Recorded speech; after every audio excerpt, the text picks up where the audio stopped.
लेकिन जो हमारा हीरो है, उसे हम अगर अपना हीरो नहीं कह पा रहे तो इससे ज्यादा घुटन की कोई बात नहीं हो सकती।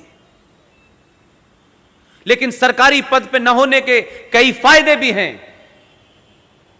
इसलिए मैं कहता हूं कि भारत का अगर राष्ट्रपिता ही घोषित करना था तो B.R. अम्बेडकर को करते हैं।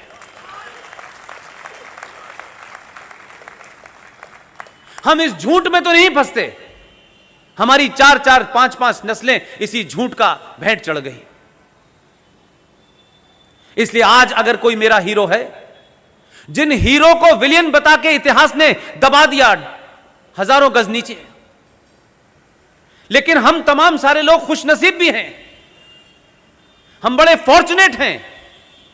हमने 47 नहीं देखा, हमें नहीं पता, लेकिन 47 कैसे हुआ होगा वो अपनी आंखों के सामने देख रहे हैं और पूरी ताकत से 47 ना हो उसे रोकने की कोशिश भी कर रहे हैं।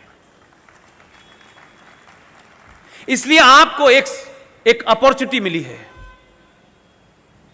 कि आप और आपके बच्चे आपको किन भाषा में और किन शब्दों में आपके जाने के बाद कहें, उनको आपके ऊपर गर्व हो या आपके ऊपर शर्म हो। इसलिए अपनी अपनी भूमिका को आप बिना किसी कोई बड़ा किए हुए छोटी छोटी भूमिकाओं को निभा सकते हैं। और ऐसे ही लोगों में नाम है अभय मराठे जी का। मैंने आपका नाम मराठे जी बहुत बार लिया। आप इसी राज्य के रहने वाले हैं। क्या मेरी ये दरखास्त मानेंगे कि आप 1 मिनट के लिए स्टेज पे आ जाएं?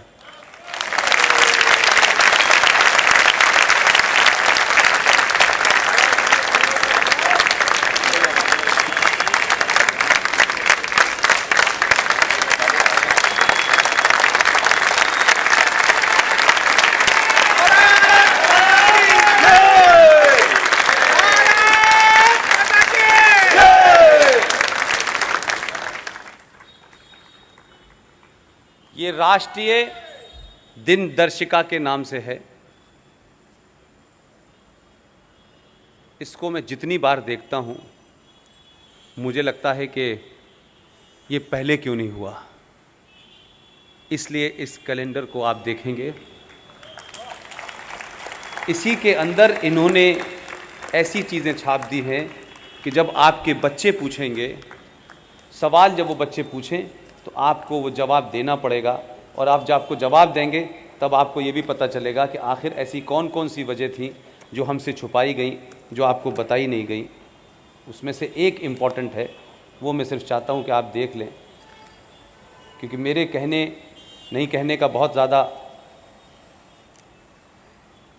फ़र्क नहीं पड़ता। ये वो चित्र हैं जो भारत के पहले ओरिजिनल कॉन्स्टिट्यूशन पे छपे हुए थे। पूरे 22 नहीं हैं, कुछ छापे हैं।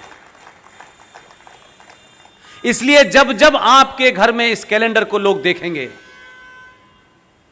तो आपने भारत की पहचान के रूप में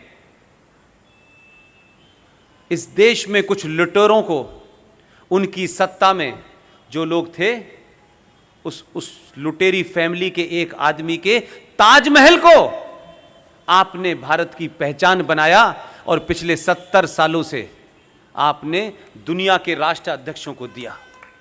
वो ताजमहल, उसकी हकीकत क्या है इसे लिखने की जुर्रत नहीं है। मराठे साहब ने उसकी हिस्ट्री इसमें लिखी है और तस्वीर भी छापी है।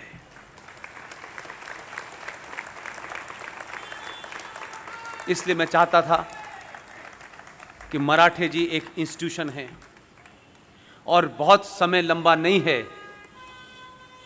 आने वाली जनरेशन इस चैलेंज को ले, लोग सिर्फ इसको ले लेंगे, इतने से ही काम हो जाएगा।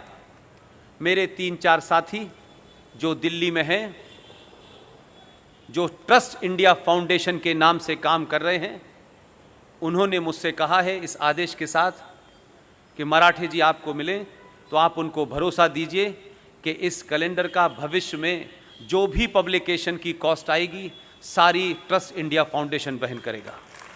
लेकिन इस कैलेंडर को एक आंदोलन का रूप देना है। घर घर पहुंचाना है। यह कॉमर्शियल वेंचर नहीं है, इसमें 80 साल की उम्र तक इनका खून पसीना है। Thank you very much Marathi.